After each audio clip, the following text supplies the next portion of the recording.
Petit message rapide. Cette vidéo est un re-upload d'une de mes vidéos de 2020. J'avais utilisé une musique qui n'était a priori pas libre de droit et je me suis fait rattraper par le robot YouTube. J'ai donc dû modifier la partie qui était compromise.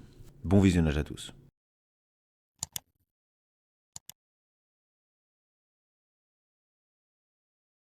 Bonjour à tous et bienvenue pour cette nouvelle vidéo. Mourir, c'est chiant, on va pas se le cacher. Si on pouvait l'éviter, ça serait quand même cool. Mais malheureusement, c'est impossible.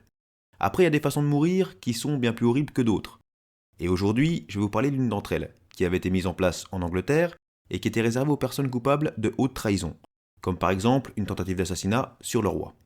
C'était une mise à mort vraiment horrible et qui portait le nom qui s'affiche juste dessous, et qui était réalisée en public, pour entre autres servir d'exemple.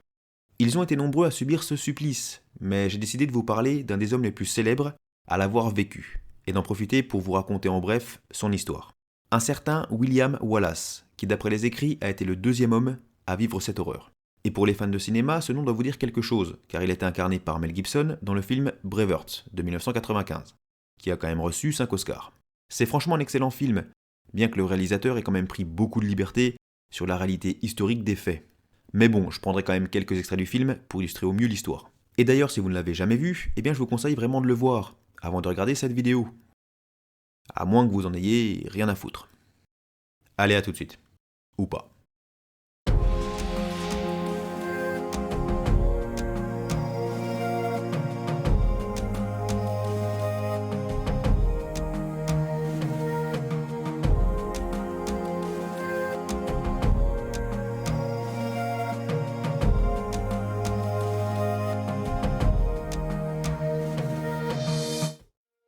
Nous sommes en 1286, lorsque le roi Alexandre III d'Écosse décède d'une mauvaise chute à cheval.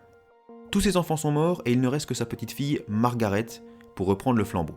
Le problème, c'est qu'elle a 3 ans, et pour assurer la pérennité du royaume, les nobles d'Écosse acceptent de s'entendre avec le roi d'Angleterre, un certain Édouard Ier, pour marier la petite au fils du roi jusqu'à ce qu'elle arrive en âge de gouverner. Mais il a entendu par les deux parties que l'Écosse resterait une nation indépendante de l'Angleterre. Malheureusement, quelques années plus tard, la petite Margaret tombe malade et décède en 1290. Et là, tout va se compliquer, car de nombreux nobles écossais vont revendiquer le titre de roi d'Écosse. Il est donc décidé par tout ce beau monde, et pour calmer les ardeurs de certains, de demander au roi Édouard Ier d'Angleterre d'être un peu le chef d'orchestre de tout ce petit cirque qui se met en place. Édouard Ier accepte, mais depuis bien longtemps, il a des vues sur le royaume d'Écosse, qu'il verrait bien absorbé par l'Angleterre. Et lorsqu'Édouard Ier arrive à la frontière anglo-écossaise, eh bien il est accompagné d'une grande armée, et explique à tous les nobles écossais, qui ne s'y attendaient absolument pas, que pour faire simple désormais, c'est lui le boss. Et il les oblige à faire serment d'allégeance, car désormais Édouard Ier l'a décidé, le royaume d'Écosse n'est qu'un état vassal d'Angleterre. Mais bien évidemment, les nobles écossais ne vont pas l'entendre de cette oreille. Et quelques temps plus tard, ils décident de rompre le serment, et d'attaquer les Anglais. Malheureusement, les Écossais vont se prendre une sévère déculottée, et en 1296, après la bataille de Dunbar, l'Écosse entière sera cédée au roi d'Angleterre. Quelque temps plus tard, un certain William Wallace, qui faisait partie de la petite noblesse écossaise, décide de tuer un shérif anglais pour venger la mort de la femme qu'il aimait.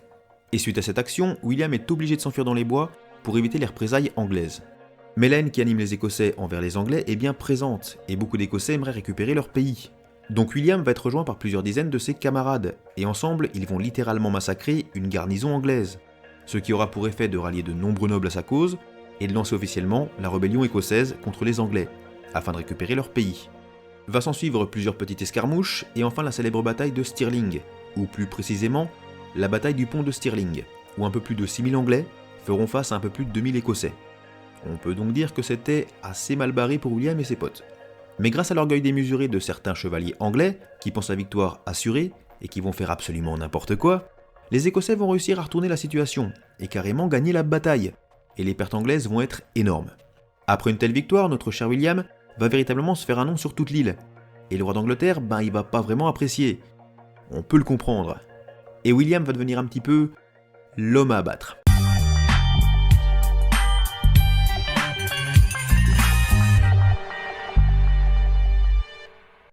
Le roi Édouard Ier, qui est à ce moment en train de guerroyer en France, décide de rentrer en Angleterre pour reprendre le contrôle de la situation. Surtout que William continue son petit bonhomme de chemin et récupère plusieurs villes écossaises. Mais en 1298 a lieu la bataille de Falkirk, où vont de nouveau s'affronter l'armée écossaise et l'armée anglaise, qui cette fois est menée par le roi d'Angleterre en personne. Et là, ça va beaucoup moins bien se passer pour les Écossais, qui vont subir une défaite cuisante. William va être obligé de fuir à nouveau, et va même avec certains nobles rejoindre la France pour y rester quelques années. Car je ne vous l'avais pas précisé avant, mais la France et l'Écosse étaient alors alliés, contre leur ennemi commun, l'Angleterre. En 1303, William est de retour en Écosse, où il va reprendre de petites actions hors la loi contre les troupes anglaises. Mais malheureusement, tout va basculer pour lui en 1305, lorsqu'un noble écossais qui avait fait allégeance au roi d'Angleterre le trahit et le capture pour le livrer aux Anglais. Le 22 août 1305, il est condamné à mort pour haute trahison suite à un procès assez expéditif. Le lendemain, il est emmené en procession jusqu'à la Tour de Londres. Et c'est là que les horreurs vont commencer pour lui, et que sa vie va se terminer. Il est d'abord déshabillé puis attaché par les chevilles à des chevaux, qui vont le traîner sur plusieurs kilomètres dans la ville, jusqu'à son lieu d'exécution. Il est ensuite pendu jusqu'à la limite de l'asphyxie, mais on le fait redescendre avant qu'il ne perde connaissance, avant de le faire remonter, et ça à plusieurs reprises. C'était une façon de faire souffrir et aussi de mettre légèrement dans les vapes le condamné, mais il fallait qu'il reste bien conscient pour la suite de sa petite fête, et ça les bourreaux savaient y faire. Il va ensuite se faire émasculer, autrement dit on va lui retirer l'entièreté de ses parties intimes, avant de lui ouvrir le ventre et de lui retirer tous ses organes, mis à part le cœur qui lui sera retiré en dernier. Et je précise juste qu'il est toujours en vie. Bon, il n'est pas en grande forme, je vous l'accorde, mais il est bel et bien vivant. Ses organes sont ensuite déposés à côté de lui, de façon à ce qu'il les voie. Et on y fout le feu, pour qu'il puisse les admirer en train de brûler. Et pendant que ses organes se consument, eh bien lui est toujours vivant. Mais bon, là il est clairement en train de s'éteindre à petit feu, sans mauvais jeu de mots. Et enfin arrive le coup de grâce, il est décapité. Et là il est toujours... Non là par contre il est mort. Oui là par contre c'est fini pour de bon. Et j'ai envie de dire paix à son âme. Parce qu'il a quand même bien dégusté le pauvre. Bon, avant de continuer, je préfère vous dire que je vais mettre 2 ou 3 petites illustrations, enfin ce ne sont que des dessins, mais assez trash. Donc si vous êtes hypersensible, détournez les yeux 15 secondes. C'est bon ? Allez, je continue. Donc William est mort, mais la sentence, elle est pas terminée. Et oui, car maintenant que le corps est vidé et qu'il est sans tête, on le coupe en 4 morceaux, qui vont être exposés aux 4 coins du royaume. Quant à sa tête, elle sera trempée dans du goudron et exposée à Londres. Une très belle histoire donc que vous pourrez raconter à vos enfants le soir, avant qu'ils ne s'endorment pour qu'ils fassent de beaux rêves. Voilà, les sensibles, vous pouvez de nouveau regarder. Bref, le problème pour les Anglais, c'est que cette mise en scène macabre va avoir l'effet inverse de ce qu'ils espéraient. Et le sentiment nationaliste écossais va s'en retrouver renforcé. Résultat, en 1306, un certain Robert Bruce, qui avait réussi à rallier certains nobles à sa cause, s'était proclamé roi d'Écosse. Et en 1314 a lieu la bataille de Bannockburn, où une armée écossaise menée donc par son roi fera face à une armée anglaise bien supérieure en nombre. Mais grâce à une excellente tactique, l'armée écossaise fera mordre la poussière à l'armée anglaise, et l'Écosse retrouvera son indépendance. Pour en venir à cet horrible supplice, comme je vous le disais en début de vidéo, ils ont été nombreux à subir cette horreur. Et la dernière personne condamnée à mourir de cette façon l'aurait été en 1810. C'était il y a un peu plus de 200 ans, donc quand on y réfléchit bien, c'était il y a pas si longtemps que ça.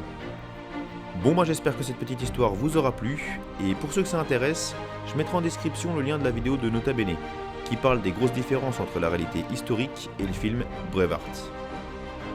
N'hésitez pas à vous abonner, lâcher un petit like, partager, car le partage c'est important. Et moi je vous fais tout plein de gros bisous, et je vous dis à très vite pour la prochaine vidéo. Allez, à plus.